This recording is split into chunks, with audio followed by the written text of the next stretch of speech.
Hi, I'm Susan Colley, and welcome to You're Not Alone Surviving a Child's Disability. Children who have siblings with disabilities are vulnerable to emotional turmoil, depression, and even bullying. We as parents must try to provide an atmosphere in the family unit that will make sure our non-disabled children, grow up well-adjusted, confident, and feeling loved. Here to discuss these issues is Cynthia Haddad, member of the Board of Directors for the Mass Sibling Support Network, and Ashley Coates, Information Specialist for the Federation of Children with Special Needs. Welcome. Thank you. I guess my first question would be, when you have a child who is disabled in the family, what is the most significant concern a parent should have regarding the care and nurturing of their typical child? Susan, working with families for over 20 years and being a sibling myself, one of the things that I often hear is how to be fair and how to be equal. Equal is not always fair, and fair is not always equal. And how do parents get a balance? And that seems to be one of the biggest concerns. The other one is what happens when I'm no longer here to take care of my child with special needs? What impact does that have on the brothers and sisters? Right. Ashley, do you have anything to add? Yeah, I mean, I have had a lot of experience working with children who have siblings with special needs, and for 10 years I nannied in houses and in homes with those families. I also teach sibling support groups, I guess you would call them, called sib shops, and what I always hear a lot of time is the whole lack of feeling like they're important. So, you know, my parents don't have time for me, or they don't pay enough attention to me because my brother or my sister needs so much. So I think that that's a huge thing that I hear all the time, is making sure that even though it takes a lot of time and it takes a lot of energy to raise our kids that have special needs, to really make sure that those siblings are feeling included too. Right, and I'm sure it makes a lot of sense that children might feel a little neglected, and that's one thing that we need to really work on, is trying to find that balance to make sure that, yes, the sibling with a disability, you know, is a great concern and is a priority to some extent. You can't forget the other children in the family, and that is the major message that we're trying to send out today. Right. What can a parent do to make sure that the healthy child gets enough attention so that they will feel loved, wanted, and appreciated? What do you think you can do? Well, there's been lots of research and lots of studies on this, and Emily Rubin, our president of the Massachusetts Sibling Support Network, has spearheaded many research studies. But the big things that come out is to spend one-on-one alone time, allow the typical child to have a life of their own and nurture interests and hobbies and talents of their own as well. Also validating their feelings of whatever they're feeling, and make sure that parents acknowledge that it's tough. Right, right. And validate those concerns and comments and feelings as well. But spending one-on-one alone time, avoiding them being the caretakers and making their whole life focused on their sibling with special needs. Which in my family, it was always about my brother. So spending time and making quality time with your other siblings seems to be the big issue. Yeah. I've seen a lot of families who've done things like sibling date nights. So like mom goes out, you know, with their brother or sister, and they get to choose what they're going to do. And it can be something as simple as going out to dinner or taking a walk, or going out and just having that time to spend together, and having it not be centered around their siblings. So a lot of siblings feel like, gosh, I can't do this because my brother or sister can't go, or even now we get things like, we can't eat this because my brother or sister can't have this. So just giving them that ability to really have some time to themselves and make some decisions that are their own and aren't necessarily surrounding their brother or sister. Right. What are some signs you might observe in the child who is disabled, which might indicate the child is not dealing well or effectively with the sibling that has the disability? I mean, I've seen a lot in terms of behavior. And so, we always talk about that behavior is a form of communication. So whatever they're doing, they're trying to tell you something. So kids who are acting out, or kids who are, you're getting calls from school maybe, or you're seeing them change their typical persona. A lot of times if you talk to them, it's because they're stressed out, or they're anxious about their sibling, or they're feeling, neglected or rejected, or any of those, big words that we hear all the time. So I think just paying attention and watching out for those things could be a good sign. What happens if you feel that they're being bullied at school because of their sibling, their disabled sibling? Yeah. You need to, that happens. I, growing up, my brother's generation was different.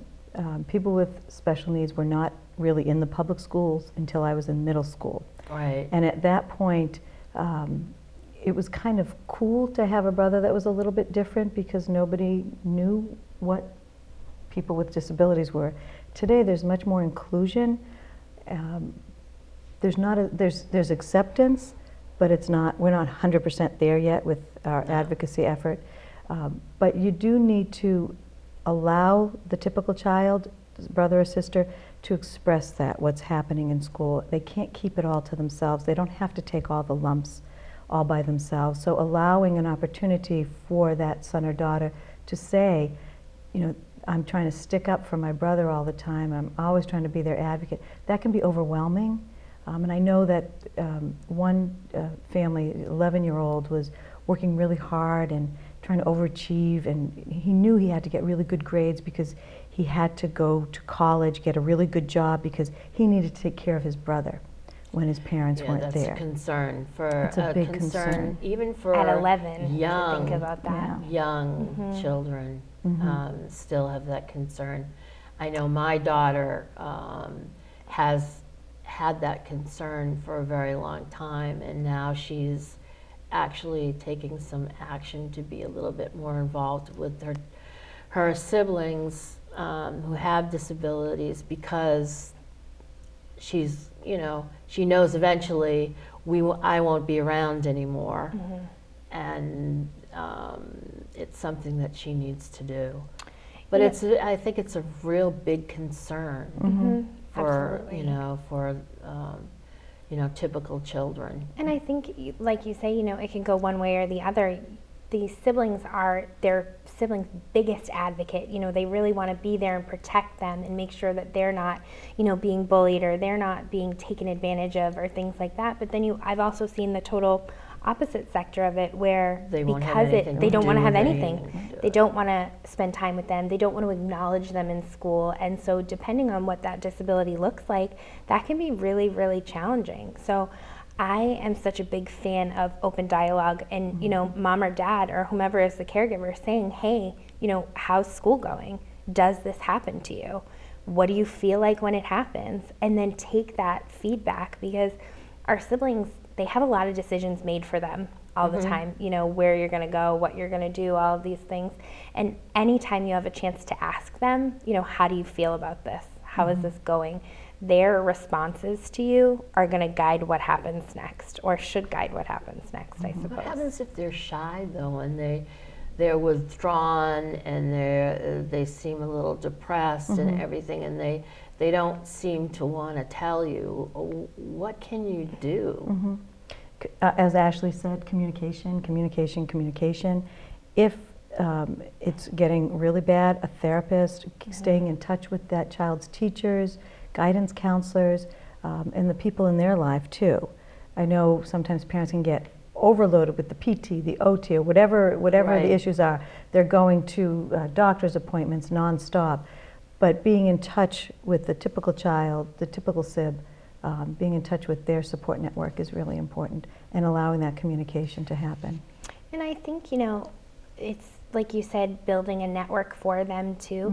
Sometimes for those siblings, it's really hard for them because they don't know anyone else that has a sibling with special needs. Right. And so that's why things like, local SIB shops that are in your area, or even, parents find ways to connect all the time. And they go to support groups, or they go to, they're part of this community of individuals with children with special needs. And we need to nurture that type of a community for brothers and sisters too, because in those instances, I've seen kids that have been super, super shy, don't talk to mom or dad about anything, and as soon as that door is closed, they are, spouting off about, well, he did this, and I was embarrassed, and I felt this way, and, all of these things. And sometimes it's really about just giving them the right environment to share those feelings with, opposed to, expecting them to do something some way.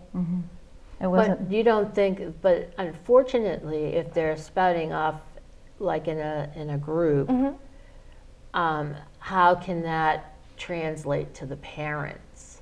I mean, would the leader of the group talk to the parents and say, hey, look, this is what she's saying about her sibling, with the disability, is that these are the problems that are happening. I mean, does that happen often? Well, Or is part it the of the privacy? excitement about a SIB shop is that it is, we do say what Privacy. happens here stays here. But that doesn't mean that there's not a generalized conversation that sometimes happens that says, hey, some of our kiddos are feeling this way. Or you might want to think about having a conversation with them and ask a question like this. Like, it's not that I'm trying to out these kids about what they're telling me, but I do want to be able to give some sort of feedback in a way that says, this might be a concern for your child. And a lot of times it's just that parents haven't really thought about it. It's exhausting for the parents that I've worked with to take care of their child with a disability, and sometimes they just forget to ask the questions. They forget to think about, wow, if I'm feeling this exhausted, if I'm feeling this overwhelmed, I wonder how my 9-year-old feels, or my teenager, or Right. whomever. Right. So I think that that's how I've gone about it. And I think that there's something to be said for when Cynthia's talking about therapies and things like that, doing a family therapy session once in a while, bringing everybody in and having those conversations with somebody else to guide it a little Right. bit. Do you think you should sit down with your typical children and explain to them about the problems that their sibling with a disability has? And if so, if you do sit down with them, should the child with the disability be present? What do you think? Well, it depends on the child's disability. If it's visible or invisible. Right. Is it, physical or cognitive? What it is. And every family situation is unique. Every family value system is very different. But research shows that the more communication, the more awareness, the easier it is to cope. So there's no fear. It's speaking often and speaking in age-appropriate language. To a 5-year-old versus a 15-year-old, explaining what autism is very different. So Right. to a 5-year-old, to explain that your brother has to work on some issues like not banging the walls so much, but you Right. have issues to work on too, like brushing your teeth better, Right. and keeping it age appropriate, and that everybody has challenges and everybody's working on something. And helping also to understand if there is a diagnosis, what that diagnosis means. You certainly don't want the child to hear from the playground that, your brother or sister's, a retard, which you would never hear now. But you Yeah. don't want that. You don't want that to happen. The more information the children have, the brothers and sisters have, the more they can embrace the issues. But again, age appropriate is important. And as the child gets older, the SIB might, we have older siblings, that might attend an ISP when they're 22, 23, or they're in college. They might come and join on an ISP for their brother or sister because it's involving them in the future as well. But teenagers, definitely. That's when they want to know, oh my gosh, what's going to happen? What do I have to do? What's my role here? Right. There's a lot of anxiety and stress that comes with not knowing and not communicating. So the more parents can chat with their family and their siblings, and again, it depends on the child with a disability. If he's nonverbal, he can be there. But there's also opinions too. Right. And hearing the voice of the individual as well as the voice of the sibling. That's what we're promoting. Yeah. Right. I really feel like in a situation where you know that things are going to be more challenging for this sibling than they might be for another sibling, anything you can do to support that is going to prove helpful. So anything you can do to help them anticipate things that might be coming. I mean, especially when we're talking about kids with, certain behaviors, things like that. Or I have worked with a lot of families where the sibling with a disability, might be a danger to their sibling at some point. They might have, some violent tendencies and things like that. And we can't pretend like those things aren't happening. We can't just say, oh, gosh, I'm sorry that your brother hit you over the head today with, whatever truck or toy. You have to acknowledge, hey, so-and-so has a hard time sometimes stopping their hands or, controlling themselves, and we're working on that, but I want you to feel safe. I want you to feel all of these things. And if we just pretend like they're not happening, it doesn't mean that they're not. It just means now we're not talking about it. Yeah, so communication is very important. Do you think parents expect their typical children to help with the care of their sibling who has a disability? Again, it's culturally it may be expected, and each family situation is very unique and very different. Some of the families that I have worked with over the years, they don't want their siblings to be involved at all, the other children. Really? Or they do expect it. Every family is very different. Mental illness is a little bit different than Down syndrome. Down syndrome is cute and it's easier sometimes than someone with mental illness because you don't know what's going to happen. Someone with bipolar, you never know if they're taking their meds, not taking their meds. Down, or It's whatever. very stressful for the brother or sister. So what the expectations are of the parents need to be communicated to the children, but it varies. It really does. My family situation, I was always the it child. We do find that in many families there's one brother or sister that will be what we call the it child, that will be the person that will carry on and take over things, be their brother or sister's advocate, maybe be their guardian in the future, but they're the ones that go to the social events and incorporate their life with them. But I've had studies where some siblings, when they are off to college, where do they go? As far away as possible. Right. I think sometimes it's unintentional too. I don't think that parents are sitting at home thinking, I'm going to encourage my, my daughter to take over this, or I'm going to have them. But when you're overwhelmed and when there's a lot of stuff going on, you naturally will reach out to your natural supports. And at times, those other siblings become a natural support. So, I need to go do this. Can you watch your brother?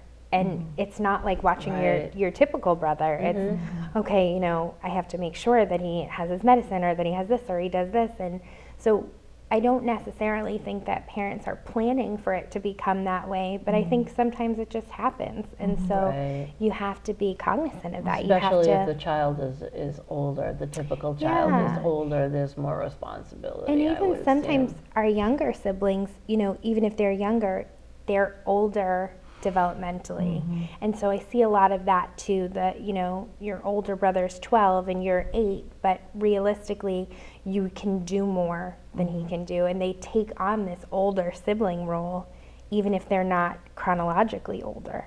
So I think we have to be aware of those things and just look out for them and make sure that we're not encouraging that type of caregiver role before it's appropriate or before it's accepted. You have to let by them the be their sibling. a kid, Mm-hmm. in essence. That's that whole parentification. Right. The child is becoming the mommy or the daddy and the caretaker, when they're not emotionally ready to take on those caregiving roles. And What that should a parent do when they see something like that? they really need to address it and explain to the child that that's not your role, that's not your responsibility, that's my role. I'm the mommy, I'm the daddy. That's my job, is to take care of them. Your job is to be a kid and be 11 or whatever age it will be 5 years old. Yeah. And your job is to make sure you brush your teeth. And I think it's also sometimes acknowledging where there might be gaps like that. So saying like, you know, so-and-so feels like they have to do this, but why is that? Is it because we don't have extended supports? Is it because we're not reaching out to other people that could be helpful to us? And I think that that's important too, is to know, hey, I'm a little overwhelmed and that's showing with my, you know, my little ones, and I need to figure something out. So whether it's, you know, making time for themselves or getting a babysitter or asking for support from extended family or things like that, that will help alleviate some of that because there's additional resources there. When there's a lack of resources, we turn to whomever happens to be there. Yeah. There's also getting respite services for parents. That's a Respite big thing. is a big thing, and that's going to be another subject Okay. on another day. But respite is definitely something that But, you know, parents should reach out for. Right. Even being the caretaker, I've had families, clients that the adult child has off to college, you know, come back home, and is the PCA and getting paid to be the personal care attendant for their that's brother or interesting. sister that's in a wheelchair or what have you. And it's a very natural thing. But why hire somebody that doesn't know their sibling, and when they can hire their, you know, adult brother or sister to be the PCA? That's very amazing. And it's worked out okay. Adult family care could be the adult siblings. Right. Do you think it's important or necessary for the typical child and the sibling with a disability to socialize, even if it is in the home? So for them to have a relationship together. Have you a mean? relationship. Yeah, I like to think of it the same way you'd think of it with if your both siblings are typical. You'd like them to have a relationship. You'd like them to have things in common or even one thing that they can do together. So I suppose it would be important to try and think about it from that perspective of, hey, you know, if your brother or sister didn't have a disability, we'd want you to get along. We'd want you to spend time together. Do you think parents should encourage that, though? Or do you think you should leave it to the siblings? Well, my children, I have an 11-year-old and a 9-year-old. And they have their things that are the same, but they also have their things that are different, and they're very typical. In my family, but now that my son is a little bit older, he doesn't want to have anything to do with his sister, his little sister. So there's, you know, there's just a natural progression. And a typical child, there's stages and times where they want nothing to do with each other, which he's 15. He shouldn't be wanting to do anything with his family or his mom. So there's that typical behavior that we overemphasize, oh my, you know, but it should be a natural. I mean, my brother doesn't have a disability, but when he was 9 and I was 11, he handcuffed one of my best friends and threw the key away. Like, I didn't want to spend time with him then. Now that really happened. He's 26, I think, and he lives with my husband and I now. He's my very best friend in the whole world. I, you know, would go to him before I would go to anybody for anything. But that's just the way that things evolved. My mom didn't say, hey, Ash, you know, you should move in with your 26-year-old brother, or the other way around, I guess. But we just naturally did that. And when I was 11 and he was 9, there was a little bit more encouragement on her part to say, you know, Ashley, can you watch your brother while I run to the grocery store and not lock him like in the basement or something like that. So, you know, I guess it's the same type of intervention you'd take with anybody else. I used to use my brother as my sniff test for dates.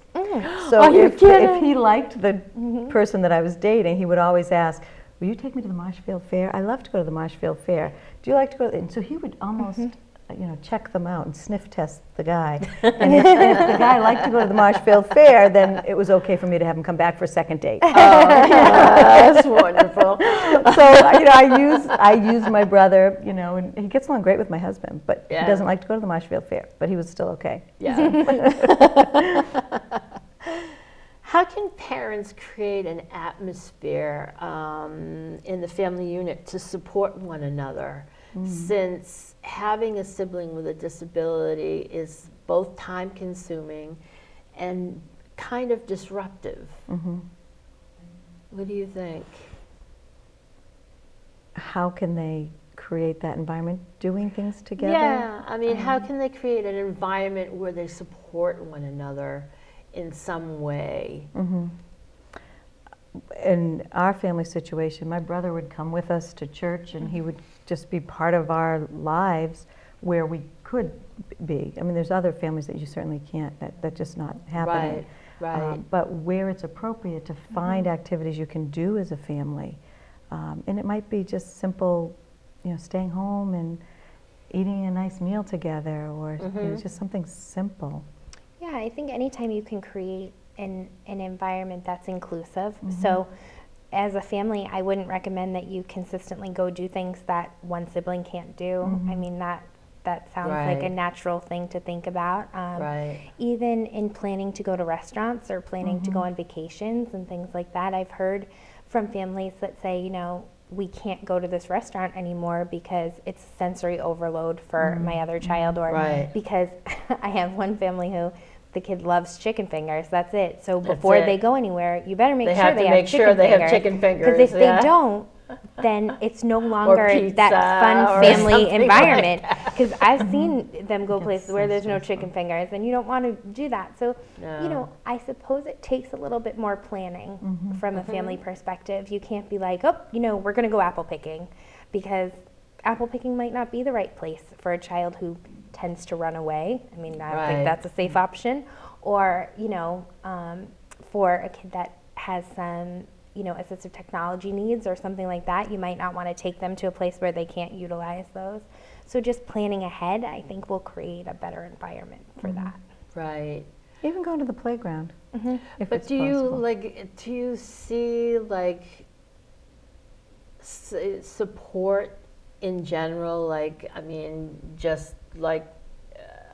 Support, say for instance, if you're having a bad day or something like that, and encouraging having support from other family, members. Extended family? Do you mean or within the home? Just members within the home, or extended family is a whole different ball game. I mean, extended family,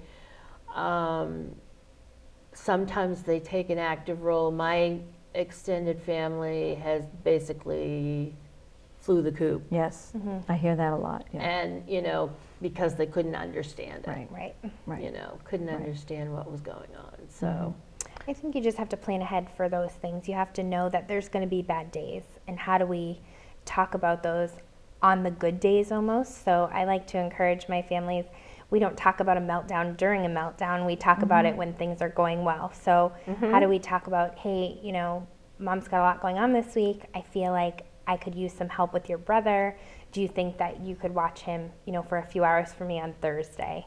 So planning ahead of that, rather than on Thursday when you come home being like, oh, I'm going out, you need to watch your brother. Yeah, right. That's a very different conversation. And again, it's different for every family, but involving everyone in those talks is important, because maybe that brother or sister had something exciting to do on Thursday and now they're missing it, and now they're resentful. They're resentful of their brother, they're resentful of you, they're all of these things. So asking them, not assuming that you can just count on them to go do whatever you need them to do. what do you think is the best advice you can give to parents who have both disabled and non-disabled children? So having a child with a disability, what I often hear is parents never signed up for this, sibs never signed up for it either. No. And brothers and sisters do share the longest relationship on earth, and knowing that, we need to look for the positive. And anything that you can see the positive is going to make a big difference. Glass half full versus glass half empty. And that's always been a big thing with my parents and my mom, is always to look at the positive. Now, on the other side, there's many parents that don't think it's a very positive experience, and it's very bad, and it's very negative. But there's the wonderful poem about the trip to Holland, You know, you didn't sign up for this cruise, this destination, just as brothers and sisters. We didn't sign up to have brothers or sisters with a disability. Would I sign up for that membership? No, but I'm so glad that I am in it because it does make a whole difference in the way that I was raised, how I treat other people, how I think, and what I do. And there's so many positive opportunities. So try and look for the positive. Right. Anything to add with that, Ashley? Yeah, I mean, I think like you said, the siblings didn't choose that journey necessarily, the parents didn't choose that journey, but I'm always thinking about the fact that that kiddo with special needs didn't choose that either. Right. Correct. And so, you know, thinking about things in that way, that sometimes, you know, as cliched as it might be, we have to play the hand we're dealt. And how we choose to play it is up to us. You know, we can fold our cards and say, we don't want to do this anymore. Or we can say, hey, you know what, I'm going to enjoy the fact that I'm playing this game. And I think that anytime we can think about it that way, that's a positive. And in the times that we can't, it's okay. It's okay to have those days to say, gosh, you know, this is awful and I don't want to do this anymore. But as long as you have more good days than bad, and as long as on those bad days you know what to do and who to talk to, I think you're doing, you know, the best you can. And that's all you can ask for. Right. Well, thank you, Cynthia and Ashley, for joining us today. See you next time on You're Not Alone Surviving Your Child's Disability.